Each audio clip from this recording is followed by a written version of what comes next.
Olá, tudo bem? Que bom que você veio. Nós vamos conversar hoje sobre o poder fisiológico da água. A água é a substância mais abundante no corpo e pouco lembrada na prática médica. Grande parte do corpo é água e nós médicos sabemos muito pouco sobre água. 60% do peso corporal é constituído de água. A água é o mais abundante constituinte do corpo humano. Um indivíduo de 70 quilos tem aproximadamente 42 litros de água distribuído de uma forma diferente no corpo, principalmente intracelular. 2/3 ou mais da água no corpo está dentro da célula. Tá? Então a concentração é principalmente intracelular. Aqui está a concentração da água no mundo. Apesar de mais de 2/3 do planeta ser água, a grande quantidade de água é salgada. Nós não tomamos água salgada. Nós precisamos de água doce. Só 2,5% é água doce.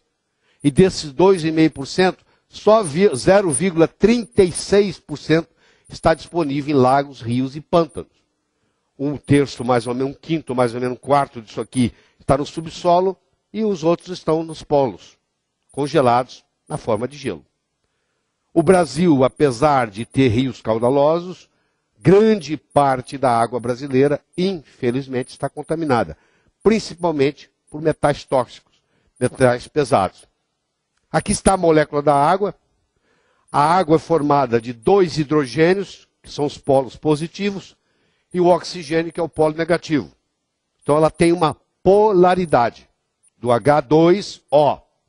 Essa polaridade cria um ângulo em torno de 104,5 graus, que é o ângulo normal da água, que quando colocada na forma hexagonal, ela vai para 109,5.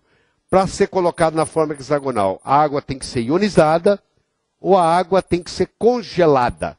Quando ela está na forma de flocos de gelo, ela atinge a forma hexagonal, a estrutura hexagonal, e o ângulo vai para 109,5. E ela expande. É o único líquido que, quando congelado, expande. Nós estamos com uma série de doenças degenerativas no mundo. As doenças degenerativas, apesar da evolução da medicina, continuam aumentando. Né? Nós cuidamos das infecciosas, mas continuando aumentando as degenerativas. E a pergunta que se tem é a seguinte: será que a água que ingerimos está contribuindo para o aumento das doenças degenerativas? Eu diria que sim, por vários fatores que nós vamos discutir aqui, que são as qualidades da água potável. A primeira delas é a pureza. A água deve ser pura. Mas isso aí é um dos 5 importantes fatores. Ser pura é importante, fundamental. Mas não é o suficiente. É essencial, mas não é suficiente. Então as águas estão contaminadas com cloro, com flúor, às vezes até de propósito, estão contaminadas com metais tóxicos, estão contaminadas com derivados de petróleo, que é chamados xenoestrógenos, e estão contaminadas com compostos orgânicos. Então isso tem que ser eliminado da água. Essa é a parte da filtragem. Essa é a parte da pureza da água.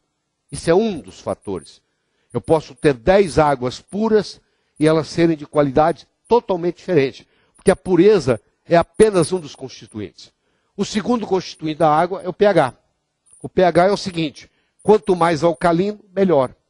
Quanto mais acídico, pior. O jovem é alcalino, o velho, o idoso é acídico.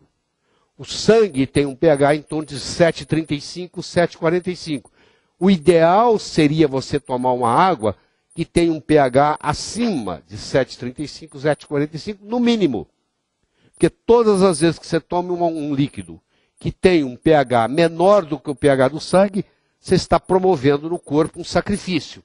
O corpo tem que trabalhar por um mecanismo de buffer para poder trazer o pH sanguíneo a esse número, porque esse número aqui é mágico. O pH só tem que estar entre 7,35 e 7,45, senão a pessoa tem sérias consequências na sua saúde. Existem aparelhos que medem, você coloca o probe na água, você mede o pH da água e sabe-se que por volta dos 40, 45 anos, na maioria das pessoas, há uma queda de bicarbonato. Será que o envelhecimento causa a queda do bicarbonato? Ou o bicarbonato que causa o envelhecimento? Nós não sabemos. Existe uma teoria dizendo que a gente envelhece porque a gente vai acidificando. Então o corpo perde essa capacidade de gerar bicarbonatos, de alcalinizar. Então aí a gente passando a tomar substâncias mais alcalinizantes, facilita o processo de alcalinização do corpo como um todo.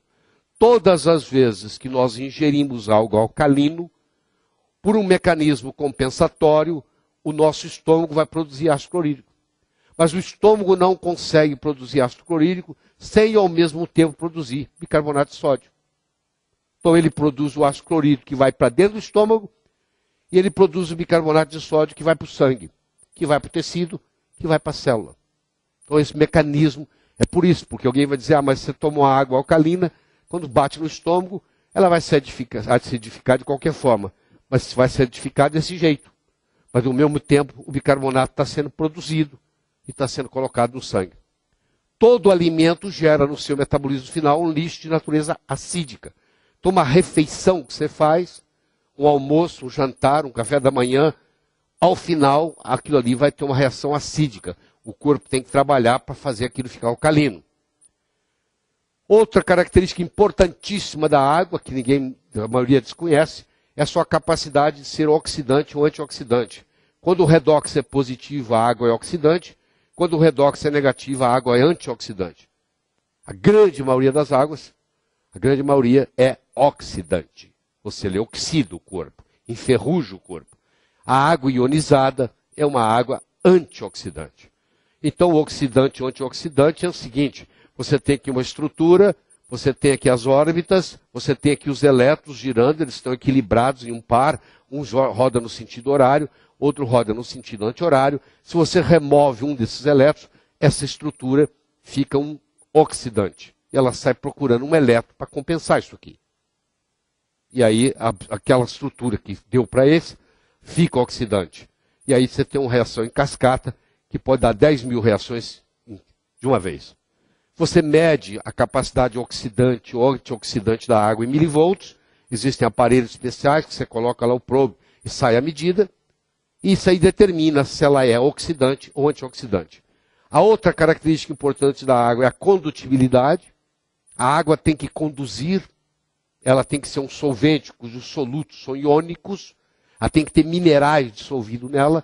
Por isso que uma água de osmose reversa, uma água destilada, uma água desionizada, não serve para beber, porque ela não tem os minerais. E se ela não tem os minerais, compromete a condutibilidade.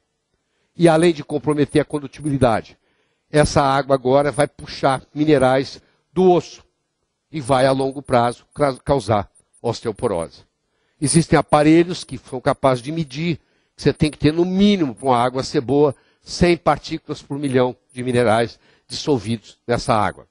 Então as águas chamadas purificadas, a maioria das águas, a grande maioria usada em refrigerantes são águas purificadas, são águas destiladas, são águas desionizadas ou são águas filtradas por osmose reversa. Por isso que refrigerante a longo prazo causa osteoporose, além de causar acidez, que o pH do refrigerante também é muito baixo. E finalmente, a tensão superficial da água. A tensão superficial, quanto maior, mais dificuldade tem a água de fluir. E quando ela é tomada, quando ela chega nos capilares, tem capilar que ela tem que ir contra a gravidade. E se ela tem uma tensão muito grande, ela não sobe. E, consequentemente, ela acaba, às vezes, até desidratando. Se você te tomar uma água com uma tensão superficial muito grande, você acaba sofrendo um processo de desidratação tomando a água. Isso depende muito de como as moléculas se aglomeram, os aglomerados, chamados clusters, que é medido por ressonância magnética nuclear. Então você tem aqui uma água que tem moléculas formadas em grupo de 11, e você tem aqui uma água formada em moléculas em grupo de 6, na forma hexagonal. Essa aqui essa em forma de 6 tem uma tensão superficial muito menor do que aquela em forma de 11. Então essa aqui seria muito mais benéfica do que aquela. À medida que você ioniza a água, você vai fazendo o cluster ficar menor e com isso, consequentemente, vai diminuindo a tensão superficial. Kurzweil, Ray Kurzweil é considerado hoje provavelmente o homem mais inteligente vivo no mundo.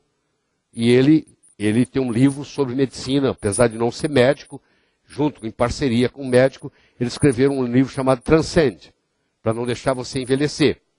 E ele tem uma citação fascinante no livro. Ele diz assim: a água ionizada é uma das coisas mais simples e mais poderosas que você pode fazer para combater uma ampla gama de processos patológicos. Ou seja, é usar a água como agente terapêutico. E isso está sendo feito já. Existe um hospital no Japão, em Tóquio, onde o tratamento é feito com água ionizada. Não interessa a patologia que você tenha, você vai para esse hospital e eles vão te dar grandes quantidades dessa água ionizada, vão substituir, vão fazer um turnover hídrico em você, vão substituir a água velha que você tem no corpo, e a água estruturada, hexagonal, vai fazer toda uma diferença.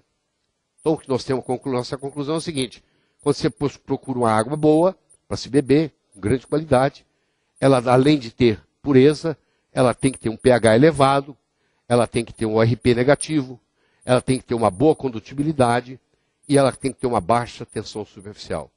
E isso é encontrado em águas ionizadas. Muito obrigado.